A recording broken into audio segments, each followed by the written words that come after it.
Welcome to V999 news. వ్యవస్థను manage చేయడంలో చంద్రబాబు దిట్ట. తన మోసాలను ప్రశ్నించే వారి గొంతును నొక్కేస్తున్నారు. ఈ క్రమంలోనే లిక్కర్ స్కామ్ అంటూ తప్పుడు ప్రచారం చేస్తూ కక్ష సాధింపు చర్యలకు దిగారని మాజీ సీఎం వైఎస్ జగన్ మండిపడ్డారు. గురువారం తాడేపల్లిలో ఆయన మీడియాతో మాట్లాడుతూ ఈ ప్రెస్ మీట్ ద్వారా రాష్ట్రంలో జరుగుతూ ఉన్న కరెంట్ అఫైర్స్ మీద, రాష్ట్రంలో జరుగుతూ ఉన్న ఇప్పటి పరిస్థితుల మధ్య జరుగుతూ ఉన్న వివిధ అంశాల మీద నాణ్యానికి రెండో వైపున, the other side of the coin, రెండో వైపున చూపించే ప్రయత్నం ఈ ప్రెస్ మీట్ ద్వారా రాష్ట్ర ప్రజలందరి దృష్టికి తీసుకొని పోయే ప్రయత్నం చేస్తూ ఉన్నాం. ఎందుకంటే మనం యుద్ధం చేస్తూ ఉండేది ఒక చంద్రబాబుతోనే కాదు, ఒక ఈనాడు, ఒక ఆంధ్రజ్యోతి, ఒక TV5, ఓ చెడిపోయి ఉన్న ఓ ఎల్లో మీడియా వ్యవస్థతో కూడా యుద్ధం చేస్తూ ఉన్నాం. కాబట్టి అటువైపు నుంచి అబద్ధాల మీద అబద్ధాలు చెప్పుకుంటూ వచ్చే ప్రయత్నాలు జరుగుతూనే ఉంటాయి. కాబట్టి నాణ్యానికి రెండో వైపున కూడా అప్పుడప్పుడు తెలియజెప్పే కార్యక్రమాలు కూడా జరుగుతూ ఉండాలి. ఎన్నికలకు ముందు చంద్రబాబు గారి డైలాగులు మనం విన్నప్పుడు, చూసినప్పుడు మనందరికీ కూడా అప్పట్లో కనిపించింది, వినిపించింది చంద్రబాబు నాయుడు గారి నోట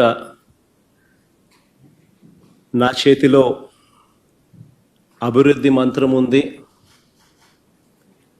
సంపద నేను సృష్టిస్తాను,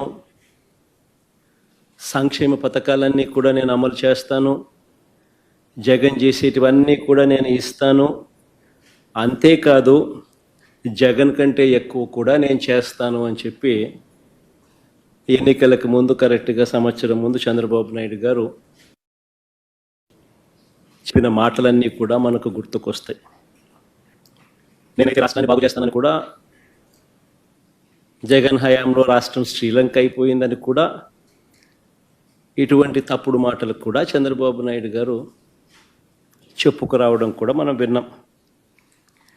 సరే, చంద్రబాబు నాయుడు గారి 12 నెలల పాలన చూద్దాం. చంద్రబాబు నాయుడు గారి 12 నెలల పాలన చూస్తే రాష్ట్ర ప్రభుత్వానికి సంబంధించిన ఆర్థిక పరిస్థితి ఎలా ఉంది అన్నది మొట్టమొదటగా మొదలెడదాం.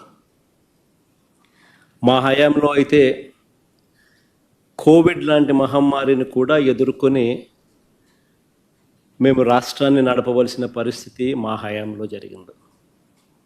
ఇంతకుముందు ఎప్పుడూ చూడాల కోవిడ్ లాంటిది ఒకటి ఉంటుందని, కోవిడ్ లాంటిది ఒకటి రాగలుగుతుందని, దానివల్ల రాష్ట్రం అతలాకుతలం కాగలుగుతుంది అన్న పరిస్థితులు ఎప్పుడూ కూడా ఎవరు కూడా గతంలో చూడాల. కానీ అలాంటి పరిస్థితుల్లో కూడా రాష్ట్రాన్ని మేము గొప్పగా నడిపామని కూడా చెప్పవచ్చు. గొప్పగా నడుపుతూనే ఒకవైపున సంక్షేమం చూపించాం, మరోవైపున అభివృద్ధిని కూడా గొప్పగా నడుపుతూ చూపించగలిగాం.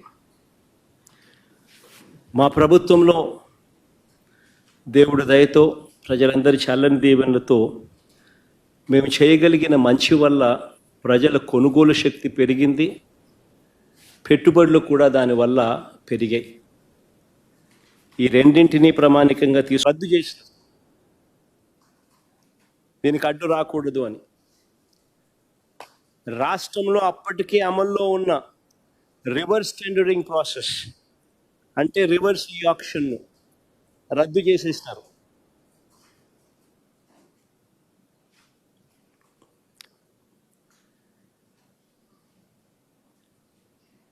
ఈ స్కాములో ఫెసిలిటేట్ చేసుకునే దానికోసం మొబిలైజేషన్ అడ్వాన్స్ని మళ్ళీ తీసుకొచ్చారు. రాష్ట్రంలో మొబిలైజేషన్ అడ్వాన్స్ ఇచ్చే పరిస్థితి లేదు మన ప్రభుత్వంలో 5 సంవత్సరాలలో, వైఎస్ఆర్సీపీ హయాంలో. చంద్రబాబు నాయుడు గారు స్కాముల కోసం మళ్ళీ మొబిలైజేషన్ అడ్వాన్స్ మళ్ళీ తీసుకొచ్చారు. 10% ఇస్తున్నాడు, 8% తీసుకుంటున్నాడు.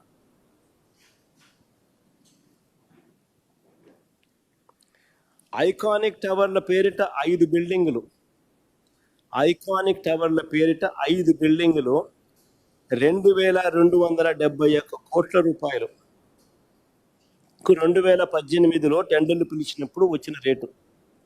2018లో ఐదు ఐకానిక్ టవర్ల పేరిట 2018లో ఈయన టెండర్లు పిలిచినప్పుడు వచ్చిన రేటు 2271 కోట్ల రూపాయలు 2018లో.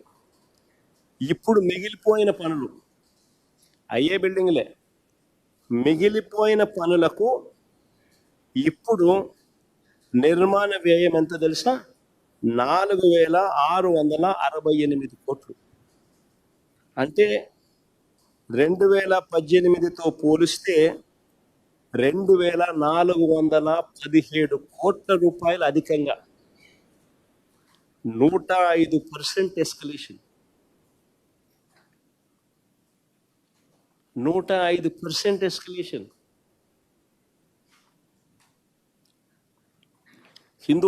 హిందూ పేపర్ క్లిప్పింగ్, మళ్ళా వేరే పేపర్ పెడితే బాగుండదు కదా, కొత్త గొప్ప క్రెడిబుల్ పేపర్ పెడదాంలే అని చెప్పి నిరంతరం ఈయనకు పనులు జరుగుతూ ఉండాలి, నిరంతరం వాళ్ళు బిల్లులు ఇస్తూ ఉండాలి, నిరంతరం వాళ్ళు డబ్బులు ఈయనకి వెనక్కిస్తూ ఉండాలి. ఇది నిరంతరం జరుగుతూ ఉండాలి. హైదరాబాద్లో ఈ మధ్యకాలంలో కేసీఆర్ కట్టాడు 8,58,000 ఎస్ఎఫ్టీలు. కేసీఆర్ కట్టిన సచివాలయం సెక్రటేరియట్, అక్కడ కూడా అన్ని హెచ్ఓడీస్ అక్కడ షిఫ్ట్ అయినాయి, అన్ని హెచ్ఓడీస్ అక్కడ కూడా షిఫ్ట్ అయినాయి.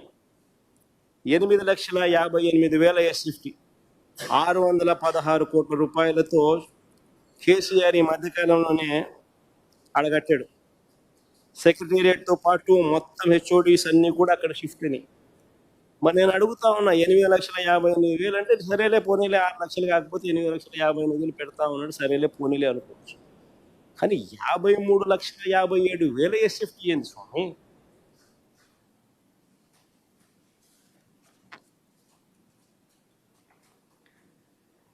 ఇప్పటికే